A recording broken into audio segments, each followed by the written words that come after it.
नमस्कार प्रेक्षकांनो, घरोघरी मातीच्या चुली या मालिकेच्या आजच्या भागामध्ये आपण बघूया. इथे आता जानकी आणि मकरंद दोघे जण ऋषिकेशला शोधायला निघालेले असतात. तेव्हा जानकी म्हणत असते की ह्या उन्हाट टप्पूला आता कुठे शोधू मला कळत नाही आहे. तो कुठल्या अडचणीत तर सापडला नसेल ना. तेव्हा जानकी म्हणते, मकरंद तू एक काम कर, तू ऑफिसला जा, तुझं काम असेल ना, मी ऋषिकेशला शोधेन. तेव्हा मकरंद म्हणत असतो, जानकी अगं ही जागा तुझ्यासाठी नवीन आहे, तुला इथे मुळशीमधलं काही माहीत तरी आहे का? आणि उगाच एकटीने शोधायची कशाला रिस्क घ्यायची, मी आहे ना, मी तुझ्याबरोबर ऋषिकेशला शोधायला येतो. तेव्हा जानकी म्हणते, मकरंद तू किती चांगलं आहेस रे, ऋषिकेशची मदत करायला येतोयस आणि मला तुला थँक्यूसुद्धा म्हणायचं आहे आणि त्या उन्हा टप्पूची मला काळजीसुद्धा वाटते. तर प्रेक्षकांनो, इथे आता ऋषिकेश म्हणत असतो की नाही, मला आता इथे थांबून जमणार नाही आहे, मला इथून बाहेर पडण्याचा मार्ग शोधून काढावाच लागेल. आणि तेव्हा तो आता इथे पळून जाण्याचा प्रयत्न करतच असतो. तेवढ्यातच ते खोटे पोलीस तिथे येतात आणि म्हणतात, ए ऋषिकेश कुठे चाललास तू, आताच्या आता खाली उतर. ऋषिकेश आता खिडकीतून पळून जाण्याचा प्रयत्न करतच असतो, पण ते खोटे पोलीस येतात आणि ऋषिकेशला अडवतात. ऋषिकेश म्हणतो, कोण आहात, कोण तुम्ही आणि का मला इथे बंद करून ठेवले, मला माहिती आहे तुम्ही खोटे पोलीस आहात, असं ऋषिकेश आता म्हणतो. त्यानंतर प्रेक्षकांनो, सयाजी विखे पाटील ऐश्वर्याला विचारत असतो की काय गं पोरी, माझ्या कानावरती जी बातमी आली आहे ती खरी आहे का, तू त्या ऋषिकेशला डांबून ठेवलेस म्हणे. तेव्हा ऐश्वर्या म्हणते, डॅडा तुमची माणसं किती हुशार आहे तो, म्हणजे खरंच मानलं पाहिजे त्यांना. इथे त्या ऋषिकेशला काल मी डांबून ठेवलं आणि आज तुम्हाला माहिती भेटलीसुद्धा. तेव्हा इथे सयाजी विखे पाटील म्हणतात, अगं मला नाही कळणार तर कुणाला कळणार माहिती, आधी तू मला सांग त्या ऋषिकेशला डांबून का ठेवलेस तू, त्याला जर कळलं तर हे सगळं कारस्थान तुझं आहे ते. तेव्हा ऐश्वर्या म्हणते, डॅडा तुम्ही अजिबात काळजी करू नका, अहो त्या ऋषिकेशला काही कळणार नाही आहे, त्याला मी डांबून ठेवले त्याच्या मागे एक रिझन आहे आणि त्याला मी काही फार दिवस कोंडून ठेवणार नाही आहे, त्याला मी लवकरात लवकर सोडूनसुद्धा देणार आहे. तेव्हा सयाजी म्हणत असतो, अगं पण हे सगळं तू का केलेस, काही सांगशील का? तेव्हा प्रेक्षकांनो, इथे ऋषिकेश म्हणत असतो की मला तुमच्यावरती डाऊट होताच, तुम्ही खोटे पोलीस आहात ना, कुणाच्या सांगण्यावरून मला इथे किडनॅप करून ठेवले, आत्ताच्या आत्ता सांगा कुणाच्या सांगण्यावरून मला किडनॅप केले आणि का. तेव्हा प्रेक्षकांनो, इथे आता ऋषिकेश त्यांना जाब विचारत असतो, पण ते खोटे पोलीस त्याला म्हणतात की मागे राहायचं, मागे राहायचं नाहीतर गोळी चालवे ना, या बंदुकीमध्ये खऱ्या गोळ्या आहेत, मागे राहायचं, चल एक काम कर हवलदार, याला आता जेवण नको आहे ना, ते जेवणाचं ताट घे आणि निघ इथून, याला राहू दे आता एकट्याला. त्यानंतर प्रेक्षकांनो, ऋषिकेशला पुन्हा आता त्या गोडाऊनमध्ये कोंडून ते लोक पळून गेलेले असतात. तेव्हा ऋषिकेश म्हणतो, मला माहिती आहे ना, तुम्ही जरी मला सत्य सांगितलं नाही तरीसुद्धा मला माहिती आहे की मला इथे सयाजी विखे पाटीलने कोंडून ठेवायला सांगितले आणि आता तुम्ही बघाच, त्या सयाजीला मी सोडणार नाही, मला इथून बाहेर तर पडू दे. तेव्हा प्रेक्षकांनो, इथे आता सयाजी म्हणत असतो की ए पोरी, मला खरं खरं सांग, त्या ऋषिकेशला गोडाऊनमध्ये कोंडून ठेवण्याचं कारण काय. तेव्हा इथे ऐश्वर्या म्हणत असते, डॅडा तुम्ही कसं पॉलिटिक्स करता तसं हे छोटंसं पॉलिटिक्स आहे, पण हे थोडं वेगळं आहे, ते तुम्हाला नाही कळणार. तेव्हा सयाजी म्हणतो, अच्छा तुझ्या बापाने आत्तापर्यंत फक्त पॉलिटिक्स केलं, त्याला पॉलिटिक्स कळणार नाही असं म्हणतेस. ऐश्वर्या म्हणते, नाही डॅडा, अगदी मला तसं म्हणायचं नाही आहे, पण कसं आहे ना, हे पॉलिटिक्स थोडंसं वेगळं आहे. तेव्हा इथे आता सयाजी विखे पाटील म्हणतो, अगं नक्की काय चाललंय ते तरी सांगशील, तू हे सगळं का करतेस, त्या ऋषिकेशला कोंडून ठेवून तुला काय मिळणार आहे.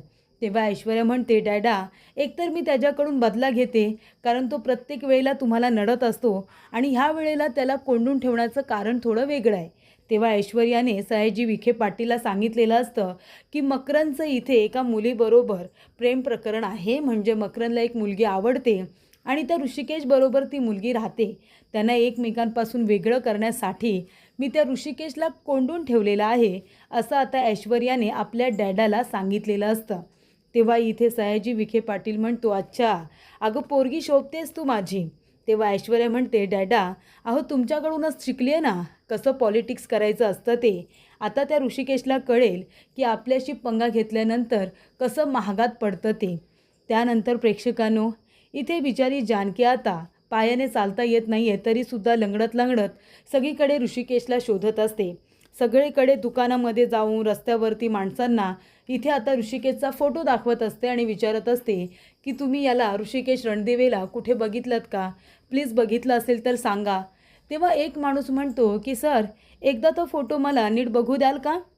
तेव्हा जानकी म्हणते हो प्लीज बघा ना. तेव्हा इथे दादा तो फोटो बघतात आणि म्हणतात की मी यांना बघितलंय. हे टेम्पो घेऊन रस्त्याने जात होते. पोलिसांनी त्यांची गाडी अडवली आणि नंतर त्यांना गाडीत टाकून घेऊन गेले. गाडी सकटच त्यांना घेऊन गेले. तेव्हा जानकी म्हणते काय? पोलीस घेऊन गेले ऋषिकेशला? तेव्हा तो माणूस म्हणतो हो. मला असं वाटतं त्याच्या गाडीमध्ये काहीतरी संशयास्पद सापडलं होतं आणि म्हणूनच त्याला पोलीस घेऊन गेले असतील. तेव्हा इथे जानकी म्हणते नाही नाही, ऋषिकेश असं कसं करेल? तेव्हा मकरन म्हणत असतो का? तुझा एवढा विश्वास का त्याच्यावरती? खरोखर त्या ऋषिकेशने काही चुकीचं काम केलं असेल तर, स्मगलिंग वगैरे केली असेल तर पोलीस त्याला घेऊन जातीलच ना. तेव्हा इथे जानकी म्हणत असते पोलीस जर घेऊन गेले असते तर त्याच्या वडिलांना कळलं असतं ना. जानकी म्हणते की ऋषिकेश रणदिवे हा नानासाहेब रणदिवेंचा मुलगा आहे आणि त्याला जर पोलीस अरेस्ट करून घेऊन जातात तर मग त्याचे वडील, त्याचं कुटुंब ऋषिकेशला शोधत का असते? त्याची आई चाळीपर्यंत का आली असती त्याला शोधत? मला असं वाटतं की ऋषिकेश नक्कीच कुठल्या तरी अडचणीत आहे. त्यानंतर प्रेक्षकांनो, इथे आता ऐश्वर्याने ठरवलेलं असतं की ऋषिकेशला आज सोडून द्यायचं. त्याची तयारी सुरू झालेली असते. तर इथे नानासाहेब रणदिवे यांनी आता पोलिसांना घरी बोलावून घेतलेलं असतं आणि ते म्हणत असतात की इन्स्पेक्टर साहेब, आम्ही ऋषिकेशला आमच्या लेवलवरती शोधण्याचा खूप प्रयत्न केला. त्याला सगळीकडे शोधलं पण ऋषिकेश सापडत नाही आहे. तेव्हा आता तुम्ही त्याचा शोध घ्या, म्हणूनच तुम्हाला इथे मी बोलावून घेतलं आहे. तेव्हा इथे इन्स्पेक्टर साहेब म्हणत असतात की ऋषिकेश रणदिवे गायब होणं ही छोटी गोष्ट नाही आहे. नानासाहेब रणदिवे, अहो तुम्ही मुळशीमधलं इथे प्रतिष्ठित प्रस्थ आहात आणि तुमचा मुलगा गायब होतो म्हणजे तुम्हाला काय वाटतं? त्याला कुणीतरी मुद्दाम किडनॅप वगैरे केलं असेल का? खंडणीसाठी तुम्हाला फोन वगैरे आला होता का? तेव्हा नानासाहेब म्हणतात की नाही. तेव्हा इन्स्पेक्टर म्हणतात मग ऋषिकेश घराच्या बाहेर जाऊन का राहतोय? तो त्याच्या घरी का राहत नाही आहे? तेव्हा इथे सुमित्रा म्हणते तो रागावून निघून गेला आहे आणि म्हणून तो त्या चाळीत राहतोय. तेव्हा इथे नानासाहेब म्हणतात हो अगदी बरोबर. ऋषिकेशने एकदा का डोक्यामध्ये राग भरून घेतला की तो कधीच कुणाचं काही ऐकत नाही आणि म्हणूनच तो घर सोडून गेला आहे. तेव्हा इथे इन्स्पेक्टर म्हणत असतात तुम्ही काळजी करू नका, आम्ही लगेचच ऋषिकेशचा शोध सुरू करतो. तो नक्की कुठे आहे हे सगळं आम्ही चेक करतो आणि तुम्हाला सांगतो. तेव्हा इथे इन्स्पेक्टर साहेब गेलेले असतात. सुमित्रा म्हणत असते की बघितलं तुम्ही, हे सगळं तुमच्यामुळे झाले. काय म्हणाले इन्स्पेक्टर? माझ्या मुलाला कुणी किडनॅप केलं असेल? तेव्हा इथे नानासाहेब म्हणतात की अजिबात नाही. ऋषिकेश आपला मुलगा आहे आणि त्याला सगळेजण घाबरतात. त्याला कुणी किडनॅप वगैरे करायला जाणार नाही. तेव्हा इथे सुमित्रा म्हणत असते की देवा, माझ्या मुलाची काळजी घे. तर प्रेक्षकांनो, इथे जानकी आता सगळ्यांना ऋषिकेशचा फोटो दाखवून विचारत असते की तुम्ही याला कुठे बघितलंत का? सगळेजण नाहीच म्हणत असतात. चहाच्या टपरीवाल्याला, रस्त्यावरती फिरणाऱ्या माणसाला. तेव्हा इथे मकरनला खूपच जास्त राग येत असतो की जानकी ऋषिकेशची इतकी काळजी करत असते. तेव्हा प्रेक्षकांनो, इथे आता मकरन म्हणत असतो की जानकी हा टेम्पो बघ ना. तो माणूस मागाशी काय म्हणाला की ब्ल्यू रंगाचा टेम्पो होता. मला वाटते हाच तो टेम्पो नाही आहे ना जो ऋषिकेश घेऊन चालला होता पुण्याला? मला हाच टेम्पो वाटतोय. तेव्हा जानकी म्हणते हो टेम्पो तर हाच आहे, पण ते पोलीस टेम्पो घेऊनच ऋषिकेशला का घेऊन येतील ना इथे? तेव्हा इथे मकरन म्हणत असतो मी काय म्हणतो, आपण इथे जाऊन चेक करूया का? इथे कुठेतरी आजूबाजूला ऋषिकेश असला तर? जानकी म्हणते मकरन, ऋषिकेश इथे कुठे असेल? तेव्हा मकरन म्हणतो का नसेल? आपण इथपर्यंत आलो आहे तर आपण जाऊन आता चेक करूया ना. इथे जर ऋषिकेश कुठे असेल तर आपल्याला सापडेल तरी. तेव्हा जानकी म्हणते ठीक आहे, तू जर एवढं म्हणतोयस तर आपण चेक करूया. तेव्हा इथे ऋषिकेश आता बाहेर कसं पडता येईल याचा विचार करतच असतो. तेवढ्यातच त्याला दाराचा आवाज येतो. कोणीतरी दरवाजा उघडते असं त्याला वाटतं आणि म्हणूनच तो हातामध्ये काठी घेऊन उभा राहिलेला असतो. जेव्हा त्या ठिकाणी आता मकरन एंट्री करतो तेव्हा प्रेक्षकांनो, इथे आता ऋषिकेश त्याच्या डोक्यामध्ये जोरात आता इथे काठीचा फटका मारतो. आता इथे मकरनच्या डोक्यामध्ये काठीचा फटका बसल्या बसल्या मकरन खाली कोसळलेला असतो. तेव्हा इथे ऋषिकेश म्हणतो अरे मकरन, तू इथे काय करतोयस? काय झालं तुला? तेव्हा जानकी म्हणते ये उन्हात टप्पू, अरे काय केलंस तू हे? मकरन सर तुला इथे वाचवायला आले होते आणि तू काय केलंस? तू त्यांच्याच डोक्यात मारलंस आणि त्यांना बेशुद्ध केलंस. तेव्हा ऋषिकेश म्हणतो, अगं मला वाटलं ते पोलीस आहेत म्हणून मी त्यांना मारत होतो. तेव्हा जानकी म्हणते, काय म्हणजे पोलिसांनी खरंच तुला इथे अरेस्ट करून आणले? मला खरं खरं सांग, तू काही चुकीचं केलेस का उन्हात टप्पू? नाहीतर मी आल्या पावली परत जाते हा. तेव्हा ऋषिकेश म्हणतोय, बाई अगं तू गप्प बस. तुझी आधी ही गैरसमजाची ट्रेन आहे ना ती थांबव. ते पोलीस आहेत पण ते खरे पोलीस नाही आहेत, ते खोटे पोलीस आहेत ज्यांनी मला इथे डांबून ठेवले. तेव्हा इथे ऋषिकेश जातो, धावत पळत जातो, त्या मकरनला तिथेच ठेवतो आणि जाऊन आधी पोलिसांना, त्या खोट्या पोलिसांना पकडून बेदम मारतो. तेव्हा जानकी पाणी आणते, मकरनच्या तोंडावरती पाणी शिंपडून त्याला शुद्धीवरती आणते. त्यानंतर इथे मकरन आता ऋषिकेशची मदत करतो, फक्त दाखवण्यासाठी की तो किती चांगला आहे ते. आणि मग ऋषिकेश आणि मकरन मिळून त्या पोलिसांची धुलाई करतात. तेव्हा ऋषिकेश त्या गुंड माणसांच्या पाठीमागे धावत असताना जानकी म्हणते की ऋषिकेश, तुला तुझ्या आईची शपथ आहे, आता थांबा. तेव्हा ऋषिकेश तिथेच थांबतो, आईची शपथ दिल्या दिल्या, आणि तो लगेच माघारी फिरतो. तेव्हा इथे जानकी म्हणत असते की ऋषिकेश, मकरन सरांमुळे तू सापडलेस, त्यांनी आपली खूप मदत केली. तेव्हा इथे मकरन आता म्हणत असतो की मी माणुसकी म्हणून हे सगळं केलं. ऋषिकेश म्हणतो, आणि सॉरी हा, मी जाणून बुजून तुमच्या डोक्यात नाही मारलं. मला असं वाटलं ते खोटे पोलीस आहेत आणि म्हणून मी त्यांच्या डोक्यामध्ये मारत होतो. तुम्ही मला चुकीचं समजू नका. तेव्हा मकरन म्हणतो, नाही नाही, अजिबात नाही, मी तुम्हाला नाही चुकीचं समजत. आणि माणूस म्हणून जर आपण एकमेकांची मदत नाही केली तर माणूस म्हणून आपला उपयोग तरी काय, बरोबर की नाही? तेव्हा इथे जानकी म्हणत असते, नाही मकरन, पण खरंच आज तुझ्यामुळे ऋषिकेश सापडला. तेव्हा इथे ऋषिकेश म्हणत असतो की थँक्यू तुम्हाला दोघांना, तुम्ही जर इथे आला नसतात तर मी बाहेर पडू शकलो नसतो. तेव्हा इथे मकरन म्हणत असतो की बरं ठीक आहे, आपण निघूया. आणि ऋषिकेश, आता तुला स्वतःची काळजी घ्यायची आहे. तेव्हा इथे ऋषिकेश म्हणत असतो, हो नक्की. तेव्हा इथे ऋषिकेश आता गाडीमध्ये आपल्या टेम्पोमध्ये बसायला जाणार, तेवढं ते जानकी त्याच्याबरोबर जात असते. तेव्हा मकरन म्हणतो, जानकी आपली गाडी तिकडे, आपण कारने जायचं आहे. तेव्हा इथे जानकी आता ऋषिकेशकडे बघत बघतच जाऊन आता गाडीमध्ये बसत असते. तेव्हा इथे ऋषिकेश आपला टेम्पो घेऊन तिथून आता निघालेला असतो. तर सुमित्रा म्हणत असते, सौमित्र सारंग, अरे जा ना तुमच्या दादाला शोधा, तुम्हाला ऋषिकेशची काळजी नाही आहे का रे? तेव्हा नाना म्हणत असतात, अगं सुमित्रा, ते दोघेजणं कुठे शोधणार आहेत, आता पोलीस शोध घेणार आहेत ना. तेव्हा सुमित्रा म्हणते, तुम्ही तर गप्पच बसा, पोलीस शोध घेणार आहेत म्हणून आपण शांतपणे घरामध्ये बसून राहायचं. तेव्हा इथे नाना म्हणतात, मग कुठे शोधायचं ऋषिकेशला, आपल्याला माहिती आहे का तो कुठे गेला इथे, म्हणून तिथे शोधायला जायचं. आणि हे बघ, ऋषिकेशला मी चांगलं ओळखतो, त्याला काहीसुद्धा होणार नाही हा, तो सापडेल बरोबर.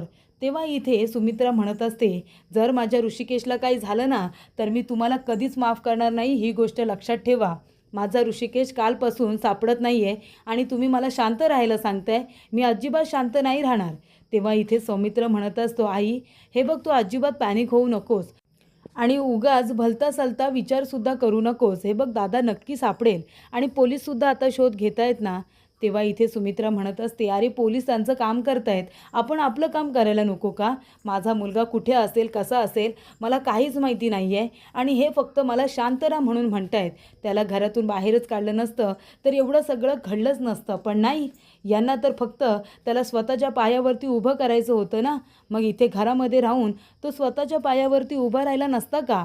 तेव्हा इथे नानासाहेब म्हणत असतात, सुमित्रे अगं गप्प बस, अगं किती स्वतःला त्रास करून घेशील. हे बघ, ऋषिकेशला काहीसुद्धा होणार नाही आहे, तो लवकरात लवकर सापडेल. तेव्हा सुमित्रा म्हणत असते, हे सगळं त्या मुलीमुळे होतं आहे, तिनेच माझ्या मुलावरती राग काढला असेल का? तेव्हा इथे नाना म्हणतात, कुठली मुलगी? तेव्हा तीच ती मुलगी जी ऋषिकेश दादाबरोबर चाळीमध्ये राहते. तेव्हा नानासाहेब म्हणतात की कोण? जानकी. ती मुलगी तर ऋषिकेशला शोधत शोधत पार आपल्या घरापर्यंत आली होती आणि मला तर ती मुलगी चांगलीच वाटली. सुमित्रा म्हणते, गप्प बसावं तुम्ही, तुम्हाला तर सगळेजणच पहिल्या भेटीतच चांगले वाटतात, ती मुलगीसुद्धा तुम्हाला चांगली वाटते, तिच्यामुळेच माझ्या ऋषिकेशवरती संकट आलं असेल असं मला वाटतंय. तेव्हा प्रेक्षकांनो, नाना म्हणतात, सुमित्रा अगं असं नाही आहे, ती खरंच मुलगी चांगली होती आणि ती आपल्या ऋषिकेशला शोधतच इथपर्यंत आली होती. ऋषिकेशची तिला काळजी वाटत होती असं मला वाटलं. तेव्हा प्रेक्षकांनो, इथे आता सुमित्रा म्हणत असते की सौमित्र सारंग, तुम्ही दोघेजणं जा बरं, ऋषिकेशला शोधायला जा आणि तो एकदा का सापडला की लगेच मला सांगा. त्यानंतर प्रेक्षकांनो, पुढील भागामध्ये इथे आता जानकी म्हणत असते की ऋषिकेशवरती हे संकट खरंच माझ्यामुळे आलं असेल का? माझ्यामुळे कुणीतरी त्याच्यावरती राग काढला असेल. तेव्हा जानकी म्हणते, तसं असेल तर मला इथे राहायचं नाही आहे, माझ्यामुळे ऋषिकेश कुठल्याही संकटामध्ये येता कामा नये म्हणून तिने आता एक चिठ्ठी लिहून ठेवलेली असते आणि ती आता ऋषिकेशचं घर सोडून ती जायला निघते. ती म्हणते, मी जाते ऋषिकेश, मी जाणार आहे. आणि ती जात असताना इथे ऋषिकेश आणि सारंग दोघेजणं घरी आलेले असतात. तेव्हा सारंग म्हणतो, दादा अरे हे बघ चिठ्ठी सापडली, ती पोरगी आहे ना ती जानकी, ती घर सोडून गेली. तेव्हा इथे ऋषिकेश ती चिठ्ठी वाचतो आणि धावत पळत आता तो जानकीला अडवायला जातो. तेव्हा जानकी इथे बसस्टॉपवरती उभी असते आणि तेवढ्यातच ऋषिकेश तिथे पोहोचलेला असतो.